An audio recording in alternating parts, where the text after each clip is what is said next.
Good afternoon, ladies and gentlemen. My name is Richard Morco, and today we have the Long Hill Report. I am a regular contributor, book reviewer, and columnist for the Sturbridge Times Magazine, and today I have with me Mr. Donald Duffy.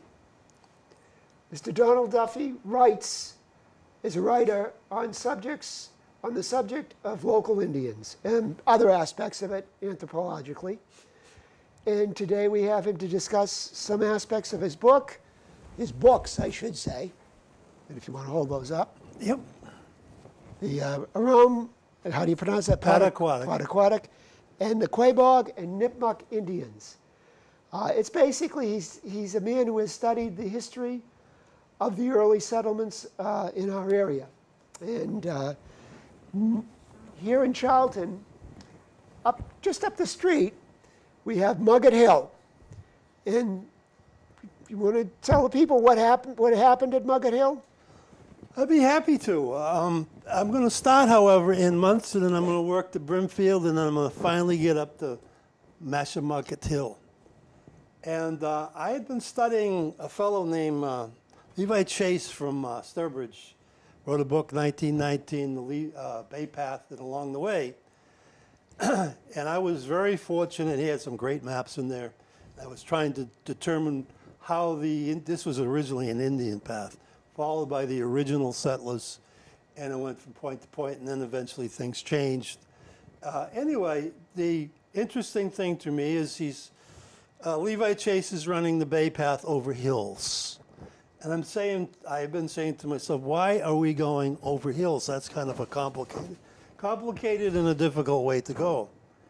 So a fellow named, this is still around today, Bob Briere of Sturbridge, was very nice to me. He brought out a map that he was able to cherry pick was going to go out to auction, and it was done by a Chamberlain who was a contemporary of Levi.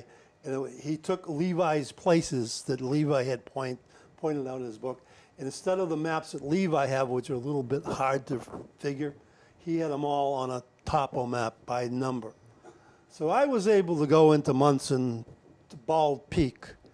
And if I wasn't the luckiest man going, I couldn't find the path. It wasn't a large path. But I found an area of 60 Indian cairns, which are large stones, ceremonial stones in a given area, I believe, right on the path. And then on the other side, I found what I believe to be a little remnant of the Bay Path, following what Levi had written down. He went through all the grants in Brimfield. Munson was part of Brimfield. He took the grants, and I was able, sure enough, it looks good. So I took the next major pie point was Steerage Rock in Brimfield. And I started, and then we went to Fisk Hill in Sturbridge, to the airport in Southbridge, and then up to Mugget Hill here, just not far from us at all. So I mapped up with the new computers and things you can do. I could tell what the elevations were between the different hills. And I was able to connect them and say that you could have a line of sight between this particular hill and that particular hill.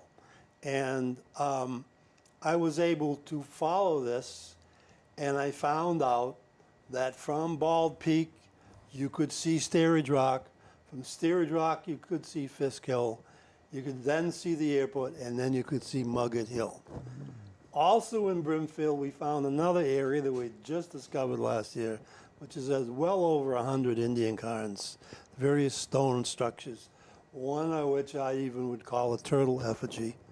And so we've been struggling along, and then when you just talked about coming here and talking about Mugget Hill, I says, I've got to do something for Charlton, because here we are sitting, right, and it's not far. So I for some reason I have that the original Mugget Hill was called a Mugget Hill. Masha, M-A-C-H-A, Mucket with a C-K-E-T. So I got my little dictionary out of Wampanoag terms and so forth that's been published over the years from John Elliott was original settler, and he translated. So I got at to the end, the ET at the end is the place of. I got Masha is the same as Massa, which means large or great. And now we're stuck with the phrase muck in the middle. It's now written M-U-G-G. I had it written as originally M-U-C-K, but we're very close in sound. And I looked through there and I reached the conclusion that the good chance that muck meant bald or bare. So I came down that Mugget Hill might have been the bald place or the bare place. And that was on top of the hill. And I happened to think, going back to Munson, Bald Peak in Munson, and the bald area, the place of the baldness, the bareness up here, it being the same type of word.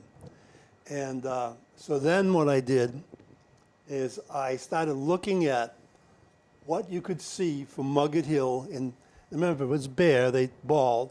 They cut the trees down. Right. They probably burned every year to keep it open.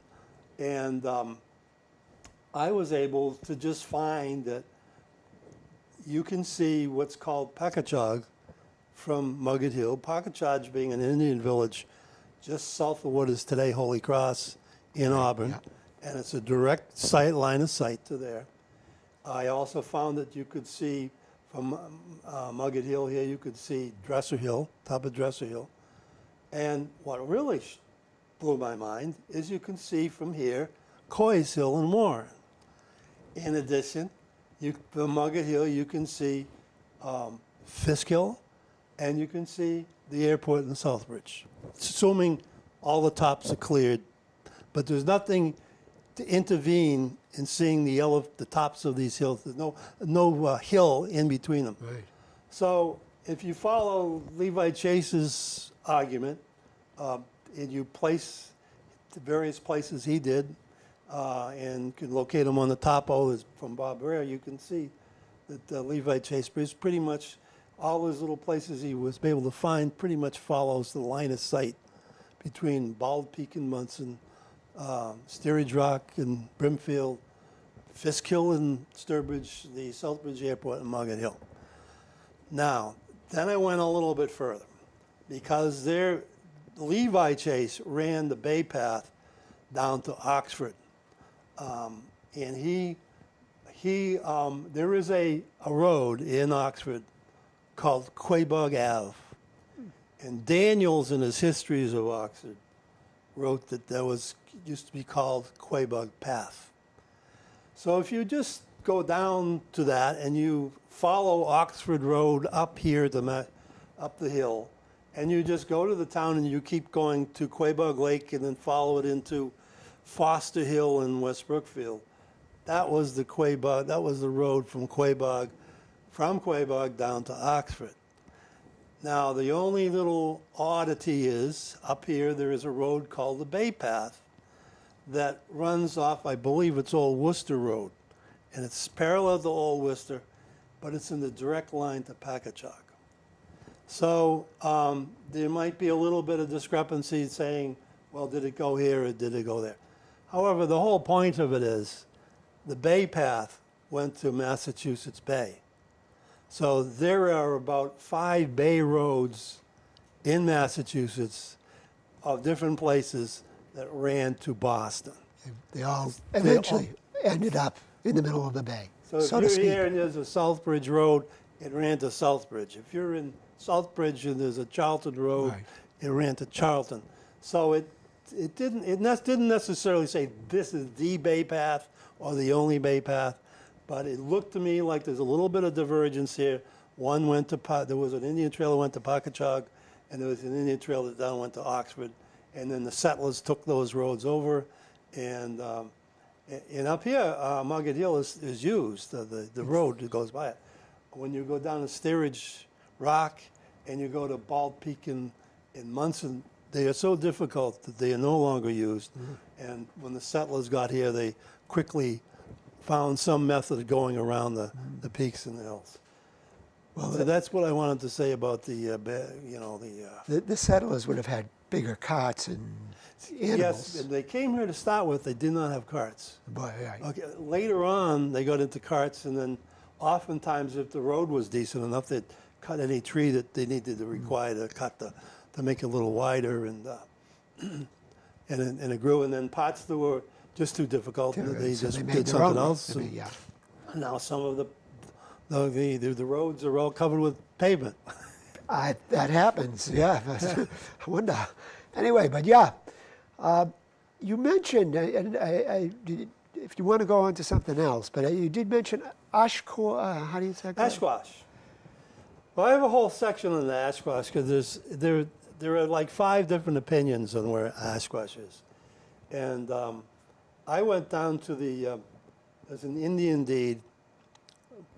The Indians at Brookfield, the Native Americans at Brookfield, eventually allowed the settlers to develop on Foster Hill. And John Pynchon was that, because he was looking for there was no stop between the last place. Once you go to Springfield, the next east is, at that time, one of the ones was Lancaster. And it took 2 days to get from Lancaster to Springfield. Right. And this was not good for trade and moving commerce and things that they were interested in doing. So John Pynchon from Springfield was interested in establishing something. And prior to the establishment, the Pocumtucks of Deerfield were nearly destroyed by the Mohawks. And the Quaboags were the same family type, same group as the Pocumtucks, the Agawams and Nonotucks. And they were interested in having some stability nearby. And the English were far less threat to them than the Mohawks at that point. At that point. And so they welcomed them in after the destruction of the Pocumtucks. So that's where we go with that particular thing. So Ashkosh. Ashquash, I'm sorry, Ashquash. So anyway, when the sale of but I hate to say it's a sale, it was a deed, it was recorded eventually. It was reflected what the legislature gave to them. However, what the English were allowed to use was a different story. It was much smaller. However, they still had to, a deed was produced, and Chautauqua and Metawamp, the local Indians, signed it on behalf of the Quaboag Indians. And Ashquash is mentioned in the deed as one of the perimeter places along the old Brookfield. And it is clearly stated in the deed that Ashquash is 4 miles from where the Naltog Brook, this is close to Warren, maybe it's in Warren, I believe it's in Warren, where the Naltog Brook enters the Quaboag River. It is 4 miles to Ashquash. And I took the other locations of Ashquash and I made a big circle and I looked around at 4 linear miles and said, no, that doesn't make sense. This doesn't make sense. In addition, the Quaboag Indians were in the Quaboag River Valley. Right. The Nipmucks to the south were in the Quinebaug River Right. Valley. So all the land that the Chautauqua could give this, and remember it was no good for the English to have competing Indian deeds of the same property, because that just confused things later. So Ashquash is at the perimeter of the Quaboag River watershed, and it's 4 miles away, and different people, and it's a place of food. And in the old, at that particular time, the Indians would, to grow their crops, had like clam shells attached to pieces of wood, with sinew and all that. Right. Or they had a bone that would be attached. And they didn't have heavy implements to get through heavy soil. So the soil had to be fairly permeable and easy to work. And Mitchell Hill, where I concluded which Ashquash possibly is that type of soil. I had the soil tested and it turned out to be a nice soil. So That's part of the ash.